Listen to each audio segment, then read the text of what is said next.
Bonjour à tous, j'espère que vous allez bien. On se retrouve cette semaine pour une nouvelle vidéo pour le blog abctarot.fr. Cette fois-ci, on va continuer sur la même lignée que la semaine dernière, c'est-à-dire que c'est une vidéo qui va concerner une interprétation par rapport à un tirage. Donc c'est toujours le tirage à la coupe avec deux lames, qui est la forme vraiment la plus simplifiée possible du tirage, qui va s'adresser à la fois aux débutants, mais aussi aux personnes plus expérimentées, car finalement cette forme de tirage permet d'avoir des résultats très positifs et surtout très intéressants. C'est pas parce que cette forme de tirage est facile que finalement elle ne va pas produire une interprétation qui sera efficace par rapport à la question initiale.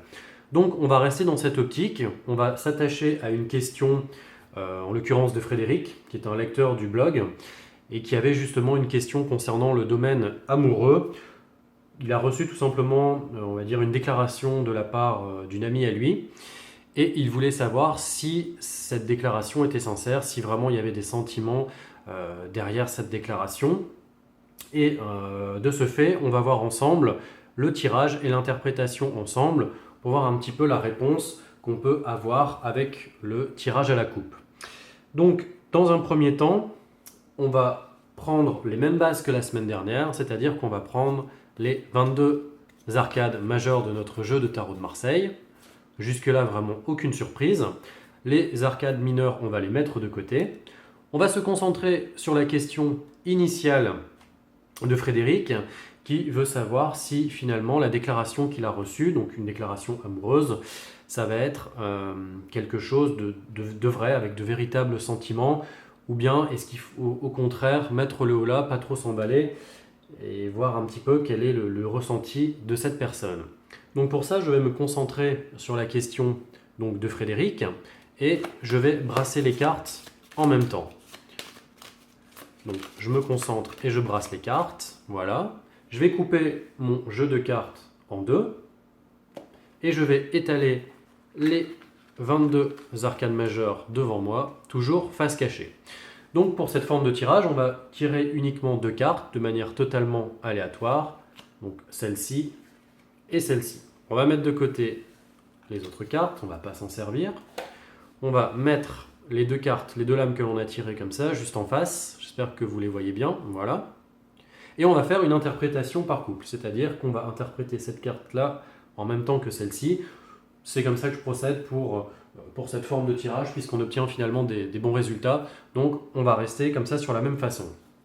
Avant de retourner les cartes, j'aimerais juste faire un petit aparté concernant l'interprétation sur le domaine amoureux. Donc c'est toujours un domaine très particulier parce qu'il y a une interaction entre deux personnes et les sentiments qu'une personne peut ressentir ne sont pas forcément les mêmes par rapport à l'autre. C'est-à-dire que dans le cadre de Frédéric, sans remettre en question son jugement, il pense avoir reçu une déclaration amoureuse, mais en réalité, c'est peut-être pas forcément le cas. Peut-être que c'est lui qui s'est imaginé certaines choses, peut-être que c'est lui qui a interprété incorrectement certains propos qui ont pu être tenus. Donc, il faut toujours être méfiant vraiment dans le domaine amoureux parce que la perception est vraiment très différente d'une personne à l'autre. Vous pouvez avoir une personne qui va vous faire une déclaration ouverte et pourtant vous n'allez pas vous en rendre compte parce que cette personne vous laisse totalement indifférent, ou bien vous êtes concentré sur autre chose et vous ne pensez pas à ça. A l'inverse, vous pensez peut-être qu'une personne a vraiment des intérêts pour vous, des intérêts sur le plan amoureux, alors qu'au final ce n'est absolument pas le cas, c'est juste le comportement de la personne qui est comme ça finalement avec tout le monde et vous interprétez son comportement comme des signes d'intérêt que cette personne peut vous faire. Donc voilà, simplement au niveau des questions amoureuses, il faut toujours être très prudent par rapport aux sentiments, par rapport à la perception que l'on a des choses. Voilà, c'était un petit aparté par rapport à ça. Maintenant, on va interpréter ensemble les cartes et on va les retourner. Alors, on va retourner les cartes. Donc la première, l'amoureux, l'arcade numéro 6, et l'arcade numéro 10, le pape. Donc, toujours se référer à la question initiale de Frédéric, savoir si la déclaration qu'il a reçue était quelque chose de sincère et si la personne cherche finalement une relation sérieuse.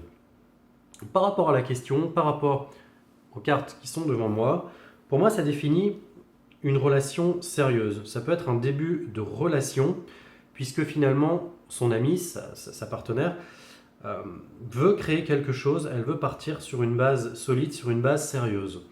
Cependant, elle ne part pas forcément sur des bases saines dans le sens où c'est une personne assez méfiante. Je pense qu'il manque de confiance en elle. Elle a dû avoir certainement des mésaventures dans le passé, ce qui l'a rendue assez méfiante. Elle a donc pas envie de souffrir et de s'engager dans une relation justement qu'elle va regretter avec des souffrances. De ce fait-là, elle pense certainement à s'engager de manière sérieuse pour justement oublier les côtés négatifs de l'amour. Or, c'est justement assez contradictoire, parce que quand une relation démarre, que ce soit sérieux ou pas, on ne peut pas savoir si la relation va durer pour toute la vie, pour une semaine ou bien pour un mois. Donc, dans le domaine amoureux, il faut prendre des risques et parfois, on en souffre. Que ce soit une bonne relation ou une mauvaise relation, c'est quelque chose qui est un petit peu obligatoire. Donc là, on observe en quelque sorte un décalage par rapport à l'ami de Frédéric, qui a des attentes très élevées par rapport à cette relation, et ils ne sont pas tous les deux sur la même longueur d'onde. Donc ça peut vraiment créer des tensions et un mauvais point de départ, mais ce n'est pas quelque chose qui est définitif.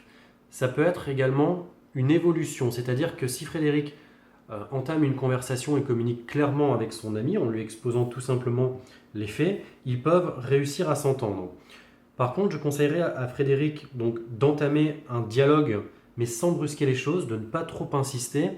Et si vraiment l'ami de Frédéric n'arrive pas à changer d'opinion, reste vraiment sur ses bases, sur son avis, il vaut mieux pas trop s'engager dans cette relation parce qu'il va y avoir beaucoup de problèmes.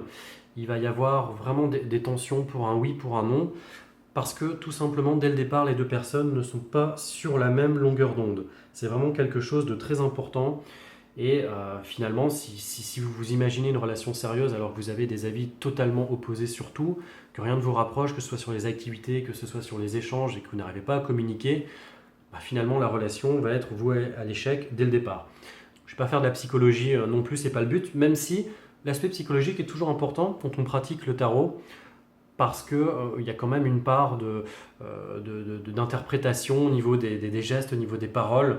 Donc c'est bien de mêler les deux compétences sans trop s'attarder sur le sujet. Donc pour moi, la carte de l'amoureux et la carte du pape, si je devais un petit peu résumer la situation, ça signifie qu'il va y avoir un début de relation, mais qui va demander une démarche de communication petit à petit. Malgré ces différents efforts de la part de Frédéric, si vraiment ça ne porte pas ses fruits, si la relation reste dans l'état actuel, elle n'évoluera pas de manière positive, donc je vais lui conseiller de laisser tomber et de ne pas s'obstiner finalement à foncer tête baissée dans un mur. Voilà au niveau de l'interprétation, vous voyez c'est une interprétation assez classique, assez courte, mais assez finalement efficace par rapport à la réponse, à la question initiale du moins. La semaine prochaine, je pense que je vais faire un tirage en croix pour voir une autre forme de tirage, avec également l'interprétation. On va prendre un exemple concret, on va déployer les cartes ensemble et on va faire une analyse pour voir ce que ça peut donner.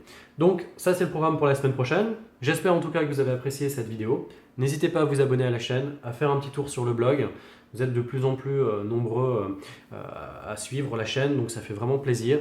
Mettez un petit pouce vert ou un petit pouce bleu si vous avez apprécié cette vidéo. Moi je vous dis à la semaine prochaine et en attendant, passez une super semaine. Ciao!